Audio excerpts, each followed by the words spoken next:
Hi everyone, welcome back to Living For. Long time no see. So today we are going to talk about evolution and the origin of life. Yeah, that's right, we are going to talk about that. So, did we evolve from a simple cell or were we made by design? What is the origin of life? Well, let's try to find out together. Don't go anywhere.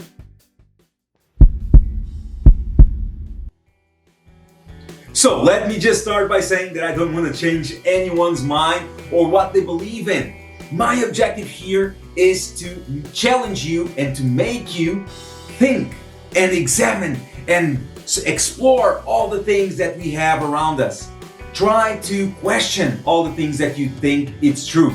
And then, with all the things that you study, try to make an informed decision. With all that, let's begin. So before we get really deep into it, let me just say there are two very important things that make the scientific process. One of them, it's called data collection or the facts that we have on some subject. And the other is data interpretation or what we call also extrapolations.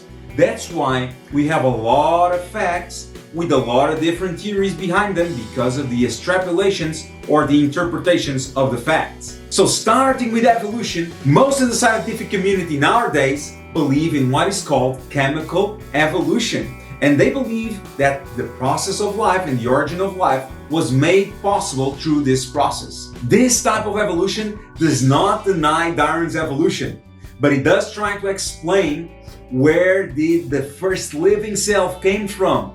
And that is one of the major problems on Darwin's evolution. Because several scientists reached the conclusion that a simple cell was too complex to develop on its own, they start to study more and led to the development of this theory, the theory of chemical evolution. In very simple terms, the two main aspects of this type of evolution are chemical reactions that occur in a determined channel and the existence of special cells like amino acids and sugars. There are the building blocks that in theory will combine and form almost all the things that we see. Before this theory came along, the most accepted one for the origin of life was something that the scientists didn't really understand and which they called the life force. It was only after a certain scientist created urea in an artificial way in a laboratory that they started to think that maybe life could be created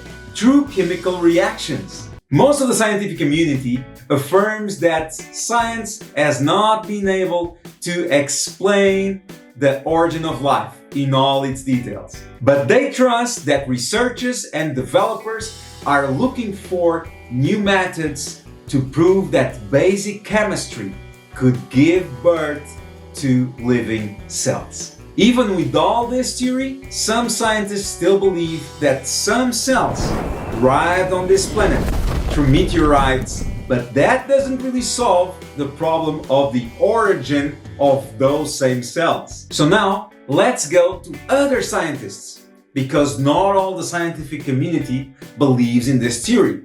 So what do they believe? There is one specific scientist that blew my mind for the first time I heard him speak. His name is James Tour. Tour is one of the best scientists in the world on synthetic organic chemistry, and he mentions several problems on this process of chemical evolution. The first thing is that all the images that we imagine are huge extrapolations. Some are more accurate than the others, but all the images of molecules and organisms that we see, they don't really exist in that way. And those are not facts. One other thing is that humans cannot create artificial building blocks. We cannot make them from nothing. We, with all the technology that we have, cannot make artificial cells. There were news of the first artificial cell. But what it really was that they took some information from a cell and then they replicated. Some scientists call, before the formation of a cell, they call that protocells. But Tour affirms that that's just nonsense, because Having all the building blocks does not mean that you, by random chance, are gonna put it all together and that's gonna create life. Having a car piece by piece and hoping that it can be fixed by itself and in the end the car is gonna start running, it's just impossible, don't you think? But some of you might be saying, oh, it was for a long time. Guess what?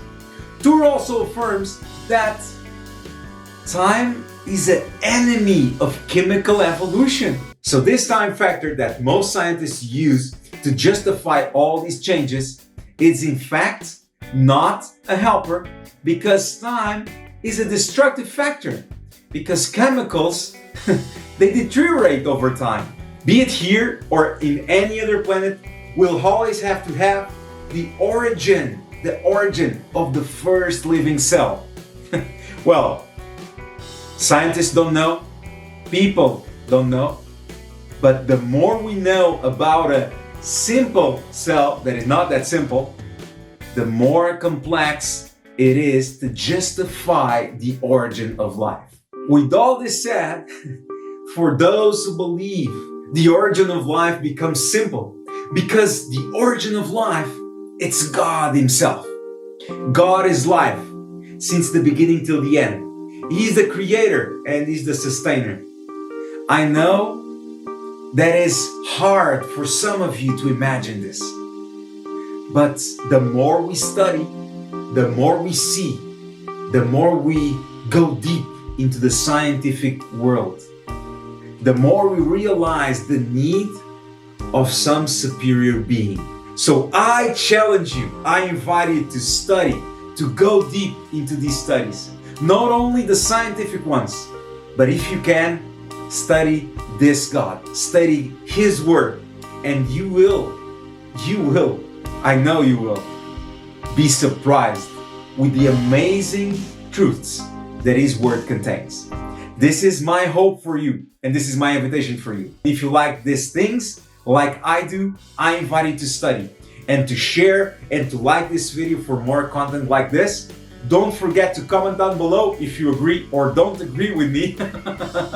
I hope to hear from you guys and see you in the next video. Bye!